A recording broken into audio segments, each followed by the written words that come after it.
Simple tutorial. Good morning students. Welcome to SST So Simple tutorial. बच्चों, हमने पिछले class में ऑफिस मेमोरेंडम के बारे में पढ़ा और ये जाना कि उस ऑफिस मेमोरेंडम में क्या बात थी। आज हम लोग उसी बात को आगे बढ़ाएंगे और देखेंगे कि जो बात उस मेमोरेंडम में थी वो फैसला कैसे आया, उसके पीछे की कहानी क्या है। तो पिछले क्लास में हमने अपनी बात कहाँ खत्म की थी? This office memorandum was the culmination of a long chain of events. तो यहीं से शुरू करते हैं। गवर्नमेंट ऑफ इंडिया यानी कि भारत सरकार 1979 में second backward classes commission appoint करती है। इसके चेयरमैन बीपी मंडल बनाए जाते हैं। बच्चों, यह परंपरा रही है कि किसी भी कमीशन को हम लोग उसके चेयरमैन के नाम से जानते या पुकारते हैं, इसीलिए इस कमीशन को लोग मंडल कमीशन कहते हैं। अब सरकार ने इस कमीशन को क्या काम सौंपा?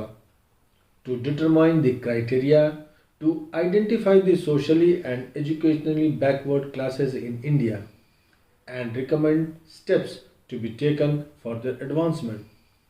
सरकार ने इन्हें यह काम सौंपा कि आप पूरे देश में जो सोशली और एजुकेशनली बैकवर्ड है ना, उनकी पहचान करने के लिए क्राइटेरिया तय कीजिए और उनके पिछड़ेपन को दूर करने के लिए कोई उपाय हो तो वो बताइए। कमीशन अपना काम शुरू कर देती है और 1980 में अपने रिकमेंडेशंस के साथ रिपोर्ट सरकार को सौंप देती है। कमीशन के रिपोर्ट में एक सुझाव था, सरकारी नौकरियों में socially and educationally backward classes को 27% रिजर्वेशन देना। बच्चों, यह 27% की कहानी कहाँ से शुरू हुई, समझ गए? अब आगे क्या हुआ? ये रिपोर्ट और उसके रिकमेंडेशंस पार्लियामेंट में डिस्कस हुए, पर न इंदिरा गांधी की सरकार ने इस पर कोई कदम उठाया, न राजीव गांधी की सरकार ने। वर्षों तक कई पार्टीज और एमपीज मंडल कमीशन के रिकमेंडेशंस को इम्प्लीमेंट करने की मांग करते रहे। समय बीतता रहा और आ गया 1989 के लोकसभा इलेक्शन का समय। जनता दल अपने इलेक्शन मैनिफेस्टो में यह प्रॉमिस करती है कि यदि वे सत्ता में आती है तो वह मंडल कमीशन के रिकमेंडेशंस को लागू करेगी। चुनाव के बाद बच्चों, जनता दल की ही सरकार बनी, वीपी सिंह प्राइम मिनिस्टर बनते हैं।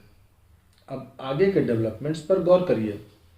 यहाँ से आपके इंस्टीट्यूशंस के इन्वॉल्वमेंट दिखाई देने लगेंगे। जब भी चुनाव के बाद नई सरकार आती है तो पार्लियामेंट में प्रेसिडेंट का एड्रेस यानी कि भाषण होता है। प्रेसिडेंट के उस भाषण में वही सब मुद्दे शामिल होते हैं जो सरकार आने वाले दिनों में करने वाली होती है। तो इस एड्रेस से सरकार का इंटेंशन समझ आ गया कि वो मंडल कमीशन रिपोर्ट को इम्प्लीमेंट करना चाहती है। तो यह एक बात हो गई। इसके बाद 6 अगस्त 1990 को कैबिनेट मीटिंग होती है और इस मीटिंग में रिकमेंडेशंस को लागू करने का फैसला ले लिया जाता है। ठीक अगले दिन प्राइम मिनिस्टर खुद इस डिसीजन से दोनों हाउसेस को इन्फॉर्म करते हैं। इसके बाद कैबिनेट के फैसले को department of personnel and training भेज दिया जाता है, जहां सीनियर ऑफिसर्स मिलकर कैबिनेट के फैसले के मुताबिक एक ऑर्डर ड्राफ्ट करते हैं और गवर्नमेंट की ओर से अप्रूवल ले लेते हैं। उसके बाद एक ऑफिसर सेंट्रल गवर्नमेंट के बिहाफ में साइन कर देते हैं और इस तरह ये ऊपर वाला 13 अगस्त वाला ऑफिस मेमोरेंडम का जन्म हुआ। समझ गए? तो ये हुआ कहानी का एक हिस्सा। अब देखते हैं आगे क्या हुआ।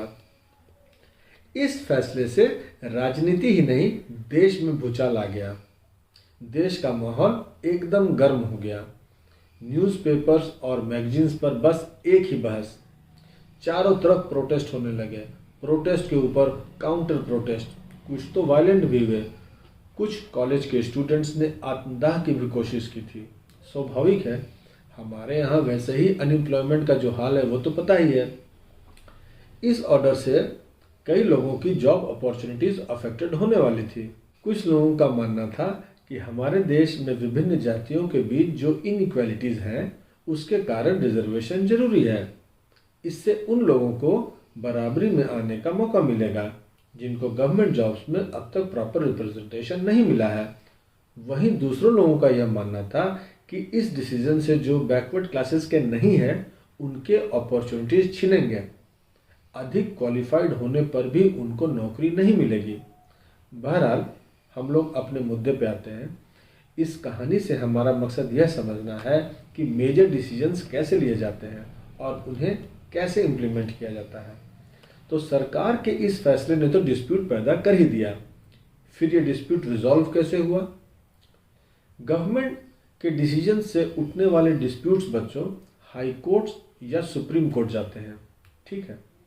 तो कुछ लोग और कुछ एसोसिएशंस भी जो इस ऑर्डर का विरोध कर रहे थे कोर्ट में मुकदमा दायर कर देते हैं और कोर्ट से यह अपील करते हैं कि वे इस ऑर्डर को इनवैलिड डिक्लेयर कर दें, इसके इम्प्लीमेंटेशन को रोक लगा दें। जब इतने सारे केसेस फाइल हो गए और सबकी शिकायत एक ही और मकसद भी एक ही, तो सुप्रीम कोर्ट ने सारे केसेस को बंच कर दिया, मतलब सबको जोड़ दिया। यही case Indira Sahni and others versus union of India case कहलाया। सुप्रीम कोर्ट के 11 सबसे सीनियर जजेस ने दोनों साइड्स के आर्गुमेंट को सुना और 1992 में मेजॉरिटी से यह फैसला सुनाया कि the order of the government of India is valid. पर इसके साथ ही गवर्नमेंट से यह भी कहा कि अपने ओरिजिनल ऑर्डर को थोड़ा मॉडिफाई करें। क्या मॉडिफाई करें? वह यह कि बैकवर्ड क्लासेस में ही जो लोग वेल टू डू हैं, वेल टू डू का मतलब जिनकी स्थिति अच्छी है, उन लोगों को रिजर्वेशन के बेनिफिट नहीं मिलने चाहिए। तो फिर इसी जजमेंट के आधार पर department of personnel and training ने फिर दूसरा ऑर्डर 8 सितंबर 1993 को इशू किया, नीचे वाला ऑफिस मेमोरेंडम, ठीक है। इस तरह से ये विवाद सुलझा और तभी से इस पॉलिसी को फॉलो किया जा रहा है। तो बच्चों, आज का टॉपिक यही समाप्त करते हैं। आपको ये समझ आ गया होगा कि किसी फैसले के पीछे कैसे इंस्टीट्यूशंस मिलकर काम करते हैं। चलिए देखते हैं आज के टॉपिक से क्या क्या क्वेश्चन बनते हैं। 1. Why was Mandal Commission appointed by the Indian government? 2. Why had the Mandal Commission report become a debatable issue in India? 3. Explain Indira Sahni and others versus Union of India case. तो बच्चों, अब आप सब एक बार अपने text book को पढ़िए और इन क्वेश्चंस को तैयार कर लीजिए। अब हम लोग अगले क्लास में मिलेंगे तो पढ़ेंगे नीड फॉर पॉलिटिकल इंस्टीट्यूशंस। तब तक keep reading, have a nice time, thank you.